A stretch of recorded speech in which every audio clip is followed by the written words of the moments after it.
নমস্কার বন্ধুরা, তুলিমণ্ডলীর চ্যানেলের পক্ষ থেকে সবাইকে স্বাগত। আজ আমরা বেরিয়ে পড়লাম সায়েন্স সিটির উদ্দেশ্যে।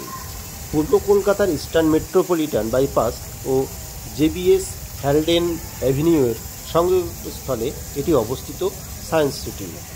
কলকাতার প্রাণকেন্দ্রে এটি অবস্থান। এটি হচ্ছে জাতীয় সড়কের কাছে। এটি কলকাতার একটি বিজ্ঞান সংগ্রহালয় এই সায়েন্স সিটি ও বিজ্ঞান কেন্দ্রিক বিনোদনের উদ্যান। এটি ভারত সরকারের সংস্কৃতি মন্ত্রকের অধীনস্থ জাতীয় বিজ্ঞান সংগ্রহালয় পরিষদের অধীনে অন্তর্ভুক্ত একটি বিজ্ঞান কেন্দ্র। 50 একর জমির উপর এটি অবস্থিত। সায়েন্স সিটির এখন বর্তমান টিকিট মূল্য 70 টাকা পার হেড, তাই 140 টাকা দিয়ে দুজন টিকিট কেটেছিলাম। এবং ভয়েজার 3D শো সেটার টিকিট হলো 120 টাকা পার হেড। এখন 2025 সালে দাঁড়িয়ে টিকিট মূল্য এটাই 120 টাকা করে, আর এন্ট্রি ফিস 70 টাকা করে। দেখুন, দুজন গিয়েছিলাম, 380 টাকা দিয়ে আমরা টিকিট কেটেছিলাম। এখন শুরু হচ্ছে ভয়েজার শো।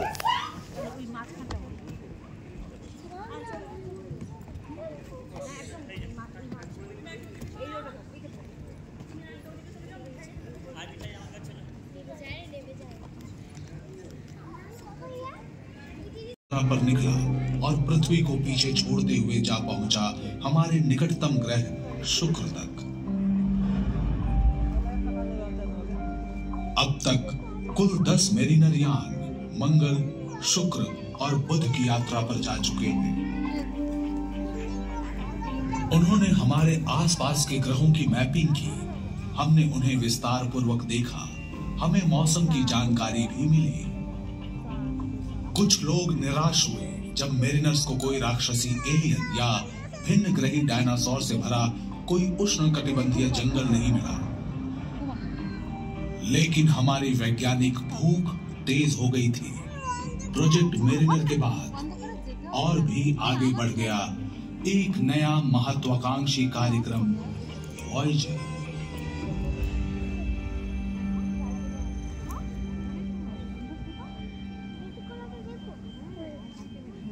वॉयेजर टीम के वैज्ञानिकों और इंजीनियरों ने हमारे सौर मंडल के बाहरी ग्रहों के रहस्यों को जानने के लिए 2 एक जैसे अंतरिक्ष यान तैयार किए, वॉयेजर 1 और 2। उनका पहला गंतव्य था बृहस्पति और Shani.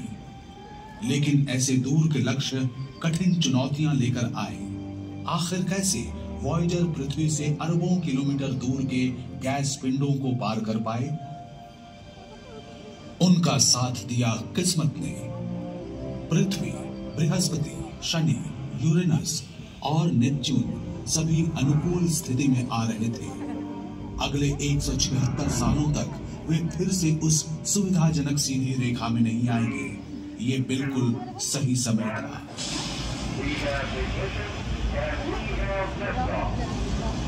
We have liftoff of the 1910 carrying the first of 2 Voyager spacecraft to extend man's senses farther into the solar system than ever before.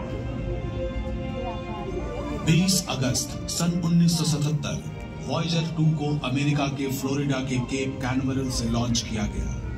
5 सितंबर को वॉयेजर 1 भी अपने जुड़वां यान के पीछे पीछे इतिहास की सबसे लंबी यात्रा पर निकला।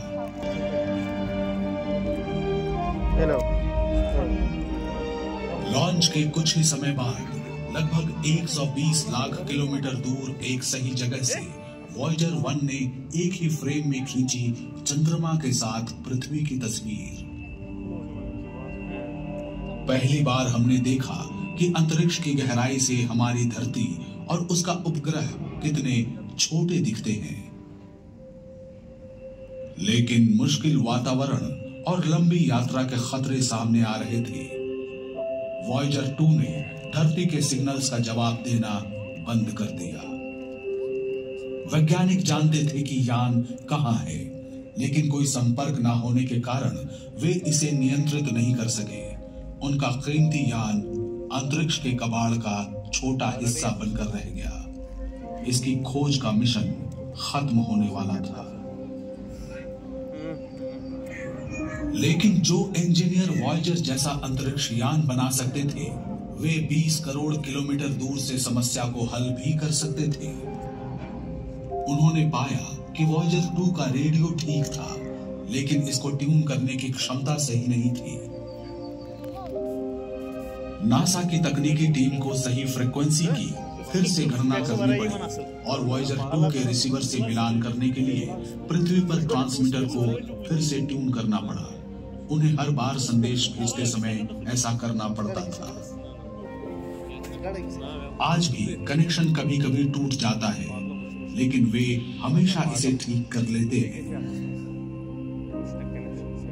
5 मार्च 1979 को फ्लोरिडा से उड़ने के 1.5 साल बाद योजना के अनुसार इसकी मुलाकात बृहस्पति के साथ हुई। वॉयेजर 1 ने हमारे सौर मंडल के सबसे बड़े ग्रह के पास से उड़ान भरी।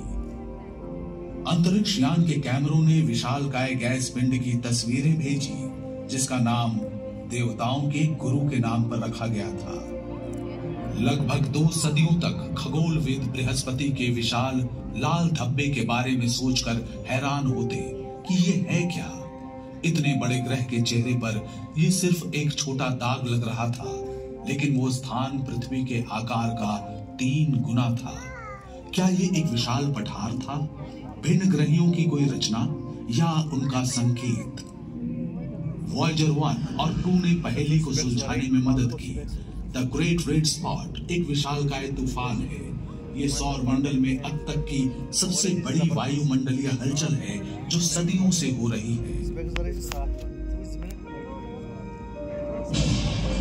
वॉयेजर द्वारा बृहस्पति के अवलोकन से कई आश्चर्यजनक तथ्य सामने आए। 1000 किलोमीटर से अधिक लंबी बिजली का कड़कना और ध्रुवों पर ध्रुवीय ज्योति यानी ऑरोरा, बिल्कुल हमारी धरती के जैसा। वॉयेजर की मदद से वैज्ञानिक ये भी देख सकते थे कि बृहस्पति धुंधले छल्लों से घिरा हुआ था, जो कि लगता है कि छोटे धूल के कणों से बने हैं। यान के नजदीक जाने पर जोवियन उपग्रहों की भी करीब से तस्वीरें मिली, जो थे यूरोपा, गैनीमेड, कैलिस्टो और आयो। गैनीमेड के दृश्यों ने पुष्टि की कि ये सौर मंडल में किसी भी ग्रह का सबसे बड़ा उपग्रह है। हमारे चंद्रमा से 1.5 गुना बड़ा, यानी आकार में बुध ग्रह से भी विशाल। लेकिन बृहस्पति के 2 अन्य उपग्रहों आयो और यूरोपा पर और भी अचरज भरे हुए थे।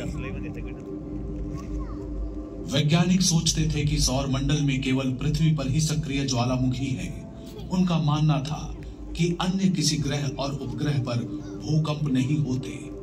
लेकिन वॉयेजर ने आयो की जमी हुई सतह पर ज्वालामुखी को पिघला हुआ लावा उगलते हुए साफ देखा। आयो के कुछ लावा प्रवाहों की लंबाई 500 किलोमीटर तक की थी। शानदार दृश्य था वो। लावा और काले ज्वालामुखी राख का चमकीला सम्मिश्रण। लाल, नारंगी, पीला, मरून, सतह पर रंगों की छटाएं बिखरी पड़ी हैं। ये अपेक्षाकृत युवा है और यहाँ निम्न दबाव के क्षेत्र हैं। यहाँ के पहाड़ धरती के पहाड़ों से भी ऊंचे हैं। जो निष्प्राण लगता था, वो आयो अपने सैकड़ों ज्वालामुखियों के साथ इस सौर मंडल में भूगर्भीय रूप से सबसे सक्रिय है। एक और जोवियन उपग्रह यूरोपा के साथ आमना सामना भी बेहद रोचक था। वैज्ञानिक पहले से ही जानते थे कि यूरोपा बर्फ से ढका हुआ है। वॉयेजर यानों ने बताया कि कई किलोमीटर मोटी बर्फ की परत के नीचे छिपा है तरल पानी का एक महासागर। वास्तव में यूरोपा में पृथ्वी की तुलना में कहीं अधिक पानी है, लगभग 2 या 3 गुना ज्यादा। नहीं,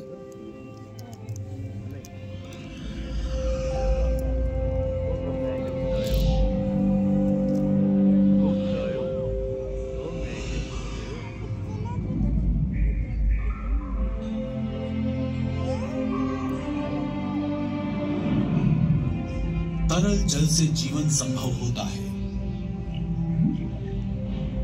क्या ऐसा हो सकता है कि यूरोपा के छिपे हुए समुद्रों में भिन्न ग्रही जीवन विकसित हो गया हो। शायद हम कभी यूरोपा में ज्ञानवान जीवन नहीं पाएंगे, लेकिन एक छोटा